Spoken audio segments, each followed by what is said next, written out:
You, John Fitzgerald Kennedy, do solemnly swear I, John Fitzgerald Kennedy, do solemnly swear that you will faithfully execute the office of President of the United States that I will faithfully execute the office of President of the United States and will, to the best of your ability, and will, to the best of my ability, preserve, protect, and defend the Constitution of the United States. preserve, protect, and defend the Constitution of the United States. So help you God. So help me God.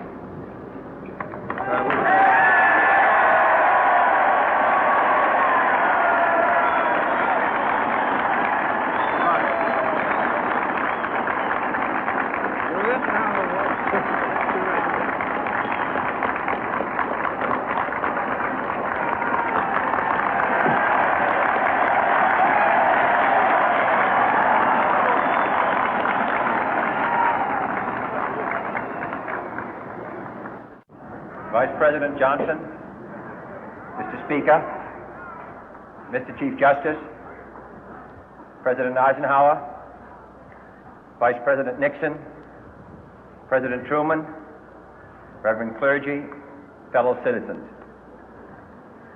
We observe today not a victory of party, but a celebration of freedom, symbolizing an end as well as a beginning, signifying renewal as well as change. For I have sworn before you and Almighty God the same solemn oath our forebears prescribed nearly a century and 3/4 ago. The world is very different now, for man holds in his mortal hands the power to abolish all forms of human poverty and all forms of human life. And yet the same revolutionary beliefs for which our forebears fought are still at issue around the globe.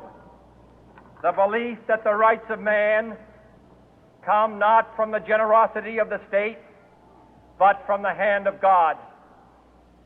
We dare not forget today that we are the heirs of that first revolution.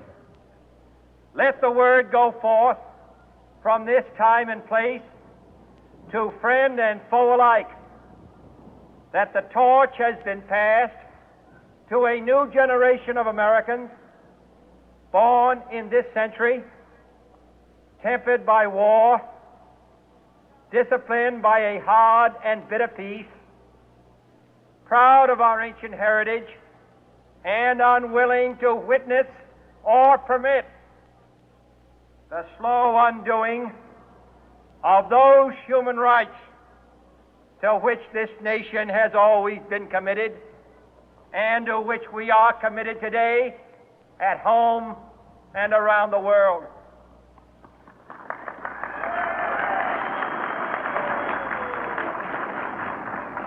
Let every nation know, whether it wishes us well or ill, that we shall pay any price, bear any burden, meet any hardship, support any friend, oppose any foe to assure the survival and the success of liberty.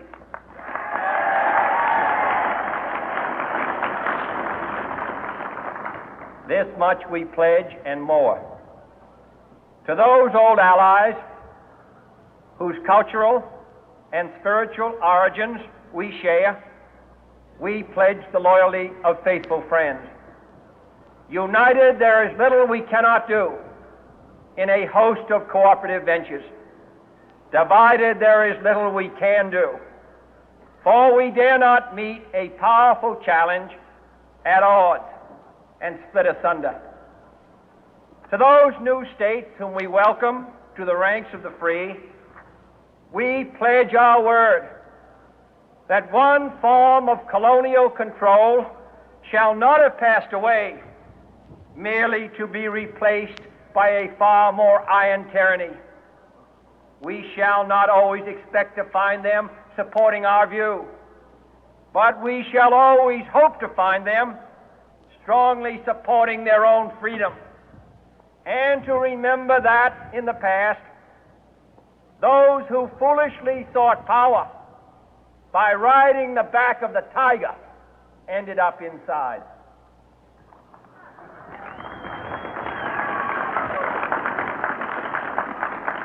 To those people in the huts and villages of half the globe struggling to break the bonds of mass misery, we pledge our best efforts to help them help themselves for whatever period is required, not because the communists may be doing it, not because we seek their votes, but because it is right.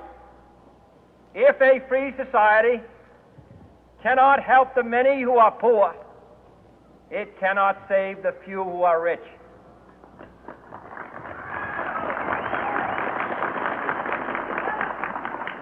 To our sister republics south of our border, we offer a special pledge to convert our good words into good deeds, in a new alliance for progress, to assist free men and free governments in casting off the chains of poverty.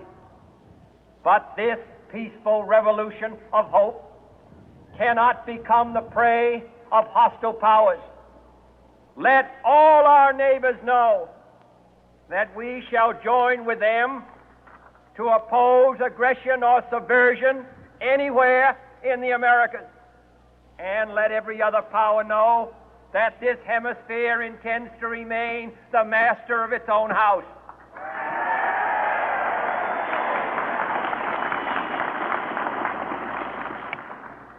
To that World Assembly of Sovereign States, the United Nations, our last best hope, in an age where the instruments of war have far outpaced the instruments of peace, we renew our pledge of support to prevent it from becoming merely a forum for invective, to strengthen its shield